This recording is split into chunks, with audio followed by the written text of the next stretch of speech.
Welcome to another lovely edition of 321 Airsoft. Stuff that we sell, or shit that we like. That's what I think we're going to call this segment from now on. Anyway, I'm a little loopy because things that were supposed to happen today didn't happen, which is okay. We'll move on. Alright, so let's go into detail about the lovely product that we have sitting in front of us right here. We are looking at the Eliminator, my HaberVision Eliminator Goggle Fan. Model number V557001, which you can purchase at my store at 321airsoft.com, and hopefully we'll have it on the website by the time you see this video. And if it's out of stock, give us a call. We can get them in stock within a day. I think this may be something we carry, unless it's just, over time we determine it's not good enough. But what this is a goggle fan system that integrates with your existing goggles, and it comes in a nice little packaging. They run about $50. Comes with a AAA battery, and let me tell you a little bit how it works. Here's the packaging.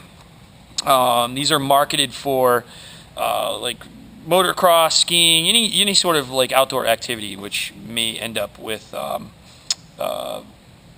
fog goggles. You know what I'm saying? You get it. You get me, right? All right. Let's go over this. What this thing does is it provides cross circulation inside your goggle. Now, the biggest problem we have with fogging. A lot of guys will say that, get fog wipes, get fog this, get this wipe that, get, rub your poo on your goggles, or spit in it, or pee on it. There's like a million different tricks for everyone.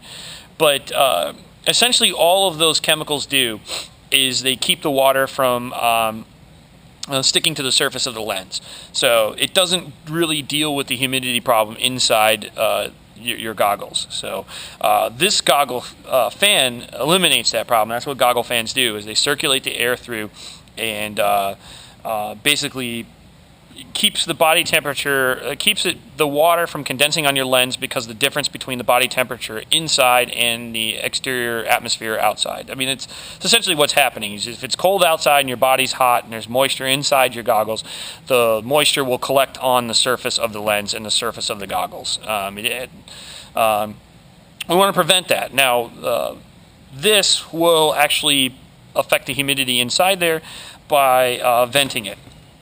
And how that works is it uses a fan, and there's 3 settings on here. You have red for off, yellow for automatic, and green for high. When we turn it on high, you can hear it.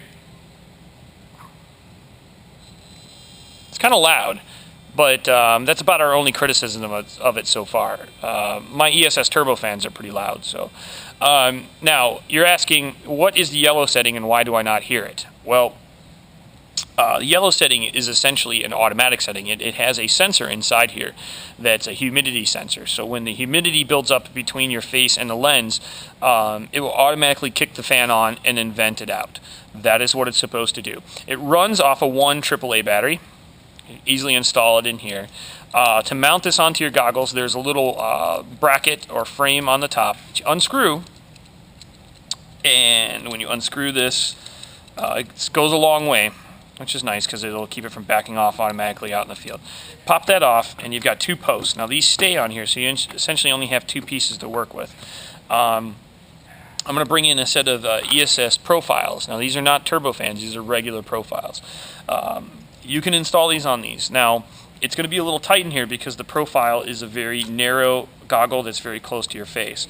Now, if you have a set of goggles that do not have the vents on the top, what I mean by vents is the open spacing on the top here, this is not going to work because you need for it to be able to draw the air from the inside out and vent it through the top, which is essentially how this system works.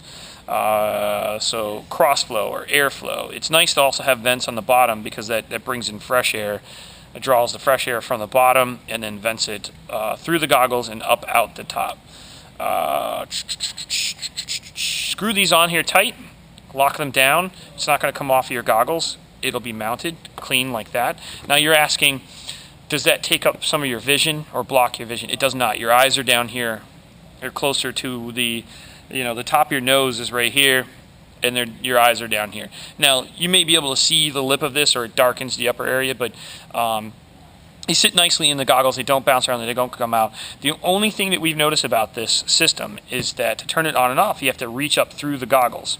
It would have been nice if they had put the switch somewhere on the outside, but they didn't, so we have to deal with that. But it vents the air out here.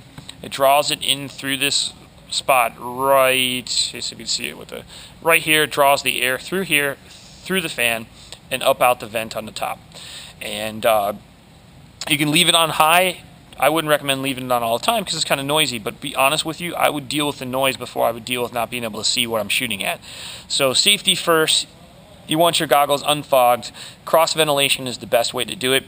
I have thermal lenses on here, which also is supposed to equalize the temperature between the surface of the lens on the inside and the heat being generated by my body, which is mainly the thing that causes all this, is you have temperature differences and humidity. You know, anytime you have like a cool object in a very humid environment, water condenses on it, which is your lens, and the temperature of your body can raise the amount of humidity in there because it heats up on the inside. So we want to get a cross ventilation of air, which equalizes the temperature, which means you have less fogging.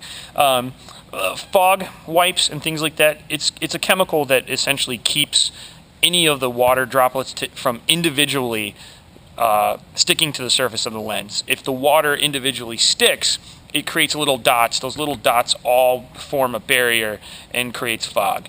Now, if you put an anti-fog on there, they don't stick to the lens, they stick to each other, and then they kind of cascade down your lens, and I call it the waterfall effect. So you'll be able to see, but things will be just a little bit blurrier.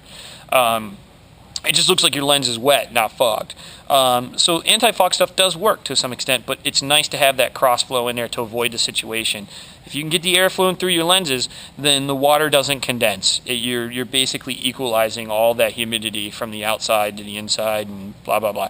Granted, if you have a better explanation of that, put it in the comments, because I know you guys are going to say, he's a crackpot, he doesn't know what he's talking about, physics, physics, physics. Look, what I just explained is a basic explanation of what's happening here, and for the most part it's correct. So you can argue with me and you can say that your fog type or your fog tech works and all that stuff. That's great. That stuff works for you. I've never been able to get any of it to work. I run pretty hot out there. My body temperature gets up pretty high, so I need cross ventilation. And so far, thermal lenses with any sort of goggle fan is my 100% solution. It may not be for you, but if you're looking for that fan, this HaberTech Eliminator is probably what you're looking for, because you can use your existing goggles if you love them and integrate them. Otherwise, I've got the Smith OTW turbo fans, and they cost me about $139 to $160, depending on where you get them, but they're up in there.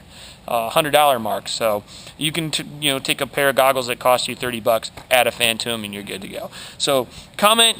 Hope this helps you out. It gives you ideas of what's out there, options to use for goggle fans, and we will have these on our website at 321airsoft.com and in our store, obviously in Cincinnati, or you can just get them anywhere you need to. I'd prefer that you guys, I'm not saying that you always buy stuff from us. I mean, we're not getting rich off this, but we play Airsoft, and if you need something like this, we recommend it.